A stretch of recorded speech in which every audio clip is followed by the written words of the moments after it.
पहले तो चमचों की बात में कर रहा था। चमचों के लिए तो जाकिर नायक अपोस्टल ऑफ पीस है, मगर योगी आदित्यनाथ और साध्वी प्रज्ञा ये साध्वी और ये साधक नहीं है। ये लोग तो ऐसे ऑर्डिनरी, क्योंकि ये भगवा पहने हुए ना, इनके लिए तो भगवा आतंकवाद का रंग होता है और सारे हिंदू और भगवाधारी तो आतंकवादी हैं।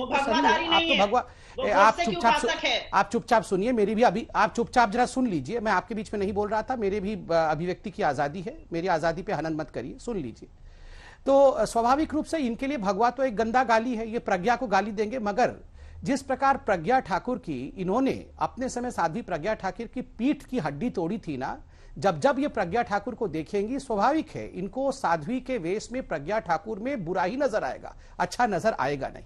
दूसरी बात है, इन्होंने अभी कहा, अब देखिए मुझे आश्चर्य होता है कि इन्होंने अभी इतना सवाल उठाया इस देश के ऊपर, अभिव्यक्ति की आजादी के ऊपर। मुझे इस बात का आश्चर्य लगता है कि बार बार और हर शाम को ये पूछते हैं कि स्वतंत्रता संग्राम में हमने क्या किया।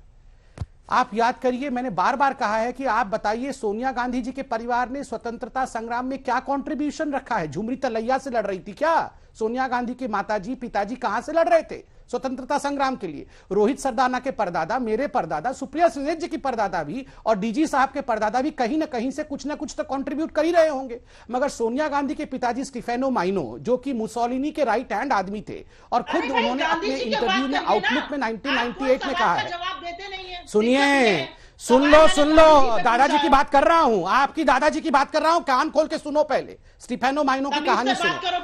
आज तक के सारे जो दर्शक, आप तमीज से बात करो, मैं आपके बीच में नहीं बोलता हूं कि तू तड़ाक करना बंद करो और सुनो मेरी बात। मैं बिल्कुल बीच में नहीं बोलता हूं, ये आप चिल्लाना बंद करो बिल्कुल। रोहित जी इनको बंद कराइए। ये क्या है, ये कहां से पकड़ के लाते हैं, इस प्रकार चिल्ला चोट करती है, ये क्या है, कैसी प्रवक्ता है ये? क्या किसको पकड़ाते हैं? मैं तो शांति से सुना इनको, ये सुनेंगे नहीं, ये तू करेंगे, कैसी बात है? चुप करा के बैठाइए, मुझे कंप्लीट करने दीजिए, फिर ये बोलेंगे। वापस शांति से बोल रहा था। संबित जी आप बोलेंगे, उसके पहले मैं एक चीज बताना चाहता हूँ। सुप्रिया जी आपको भी बताना चाहता हूँ, संबित जी आपको भी और देश के दर्शकों को भी। आज ही देश के लोगों ने इस देश की संसद में एक ऐसा संवाद देखा है आज के दौर में जिसकी कल्पना नहीं हो सकती थी, जहां प्रधानमंत्री नरेंद्र मोदी विपक्षी पार्टी के सांसद उनकी विदाई के समारोह में भाषण देते हुए भावुक हो जाते हैं और यह बताते हैं कि राजनीति में हम एक दूसरे पर भले ही कितनी टीका टिप्पणी करते हो, कितने आरोप लगाते हो, कितनी कड़वाहट दिखती हो, लेकिन मतभेद होता है, मनभेद नहीं होता।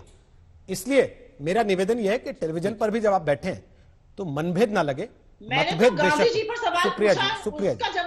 सुप्रिया जी प्लीज, आपने भी कौन सा उनके सारे सवालों के जवाब दिए? आप भी राजनेता हैं, वो भी राजनेता हैं, और आप दोनों जानते हैं जवाब कैसे देते हैं। मैं 3 मिनट पूरा सुना, मुझे पता नहीं, फिर भी दूसरे को सुन लेना चाहिए ना। सुन लीजिए, आपको उन्होंने सुना, ये बात तो सच है, इसको तो आप नहीं नकारेंगे, तो आप भी उनको सुन लीजिए। आपको पसंद नहीं आया, ठीक है, कोई बात नहीं। गांधी जी की बात कर रही हूँ ना। हाँ कोई बात नहीं, वो भी गांधी जी की बात कर रहे हैं, वो भी गांधी जी के आंदोलन की बात कर रहे हैं। आखिरी कमेंट है संबित जी, फटाफट कंप्लीट कर लीजिए प्लीज। देखिए, इन्होंने यहां पर फैसिज्म की बात की। मैं बता दूं और जनता से कहूंगा, 1998 के आउटलुक के उस मैगजीन को पढ़िए जिसमें स्टीफेनो माइनो, सोनिया जी के पिताजी ने इंटरव्यू दिया है और कहा है कि हां, मुसोलिनी और हिटलर मेरे गुरु थे। और गांधी दर्शन किताब के नाम है, कांग्रेस दर्शन किताब का नाम है, जिसके संपादक खुद संजय निरुपम थे। उन्होंने खुद कांग्रेस में रहते हुए छापा है कि yes, Sonia's father was a fascist, Stefano Maino was a fascist. मैं पूछता हूं, जिसके फासिस्ट पिता हो,